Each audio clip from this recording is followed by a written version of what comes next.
Hello, I'm John Schu, and I'm the ambassador of school libraries for Scholastic Book Fairs. I'm so excited for your upcoming book fair. Whether it's in person or virtual, it's amazing that we can still build a kid's passion for reading.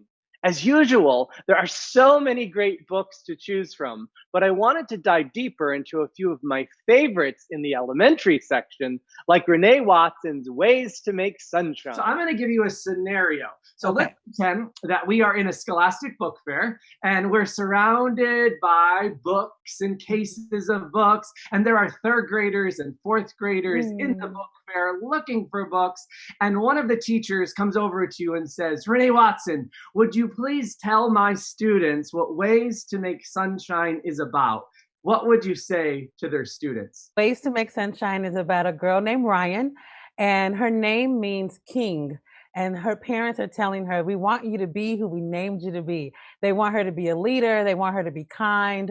They want her to share and be thoughtful.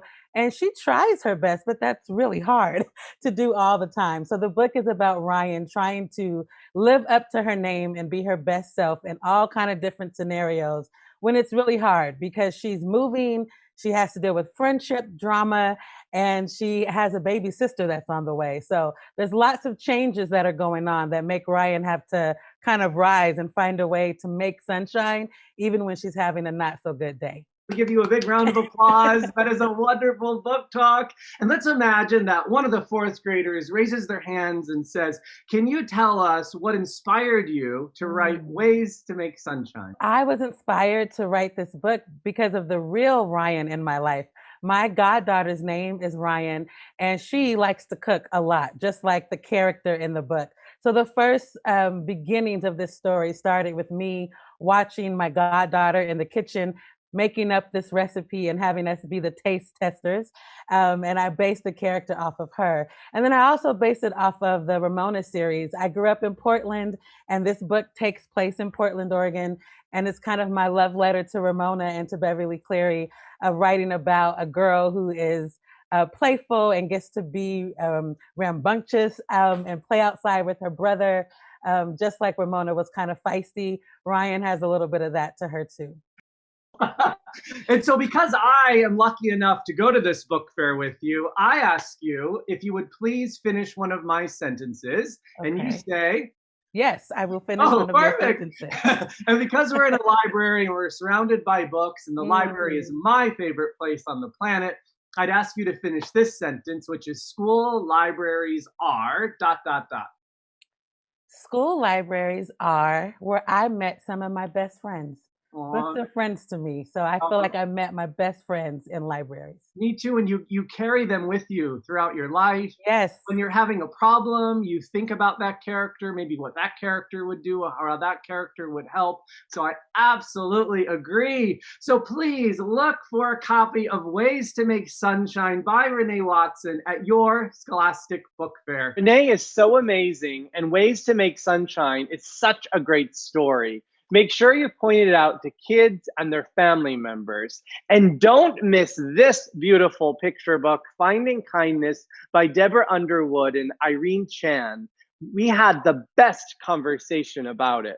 Deborah, my first question is for you. So I want you to imagine that you are in a book fair and you are talking to 50 first grade, second grade, and third grade teachers. What would you want all of them to know about your beautiful picture book, Finding Kindness? Finding kindness is really a celebration of all the small, kind things that people do every day. So it begins with